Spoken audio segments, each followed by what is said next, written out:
Perhaps someday. Chapter 14. Claude, you should fix your issues with Roman, he has been miserable, you know. Mom says on the other end of the line. It's been a week since the incident with Roman and I have continued to ignore him because I am confused. Instead of thinking about how to mend issues with Roman, my mind has been occupied with Jessie. I haven't been able to get our kiss out of my head. Jessie is all I have thought about all week. I have dreamt about his lips and his body.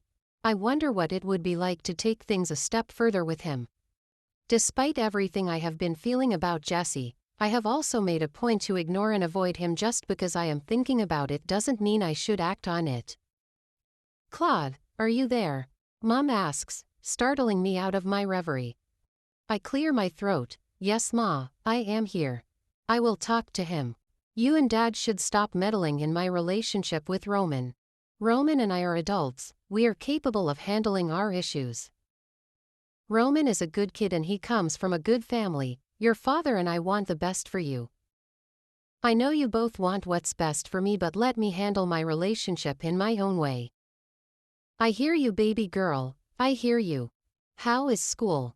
School is okay, I am still maintaining my perfect grades. Now that's my baby girl. Your father and I are always proud of the lady you have turned into. Thank you, Mama, I respond just as a knock sound on the door. There is a knock at the door. I will call back, Ma. Okay, baby, take good care of yourself. Sure. Ending the call, I walk to the door and open it. Roman with a big bouquet of roses in his hands is standing in front of me. He is the last person I was expecting here today. Roman, what are you doing here? Can I at least come in? He asks, forcing a smile. Yeah, sure. I open the door wider and allow him in. Closing the door behind our back, I walk to the bed and sit on the bed. I got you these, he says, handing me the flowers. Thank you. I get the flowers and put them in a vase. We sit there in silence for a few minutes. I am sorry, he finally say, breaking the silence. I shouldn't have come on to you like that. Claudia, I love you so much. You and I have been together for years. We have plans to be successful, make it big and start a family. I don't want to give up on us. Please forgive me and give us a second chance. The idea of getting married to Roman and having children in the future has always been something that made me happy. Roman has always been a part of my life. Even as a young girl, it was him I pictured as my future husband. His parents and mine have always been close friends. Being with him will strengthen business ties between his family and I. Unlike Jessie, Roman is smart and he has the ability to give me a stable future. Say something, babe, he says, taking my hand into his. I look up at him. I forgive you. And I am sorry for all the drama caused when you last came. Jessie and I have nothing going on. I deleted his line and I have made it clear it's you that I love, but if we need this relationship to work, we both need to put in the work. I know we are in different places, but we make things work if we communicate. I agree with you, babe. I will put in the work. Come here. I wrap my hands around him. I love you, he whispers.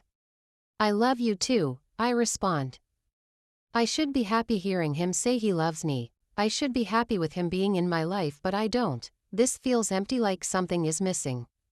There was a time I was content with being with Roman, but not anymore. I want more. I want to be with a man that makes my heart flutter, one that makes butterflies jump around my stomach. I want a man who burns me and makes my body heat up just by staring at me. So, I drove here to spend the weekend with my woman. I hope you don't have plans, he says. Well, my friend and I are supposed to meet up for dinner tonight. Which friend? He stares at me suspiciously. His name is Toby. I would like you guys to meet. He has been kind to me. Really? He hasn't tried anything funny with you? Am I sensing some jealousy in that voice? I am just trying to protect what is mine. Toby is just a friend. He is like a brother I never had. Okay, I would like to meet him then. All right, let me just get ready then. Okay. I text Toby and tell him I am coming with Roman for dinner. Demi isn't around as usual. I don't even understand what kind of a student Demi is. She doesn't even care that her grades are bad. She has been failing her assignments and tests. If she is not careful, she might have to repeat this year.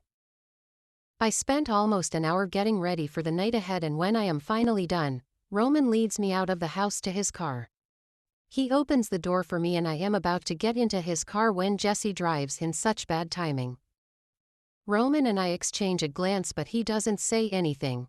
Parking next to my car, Jesse steps out of his car and walks towards us. He is carrying a box of pizza in his hands and a box of chocolate.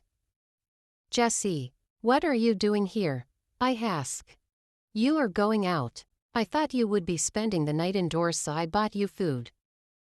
Since when do you bring me food? He shrugs. Since now. Thank you, no thanks.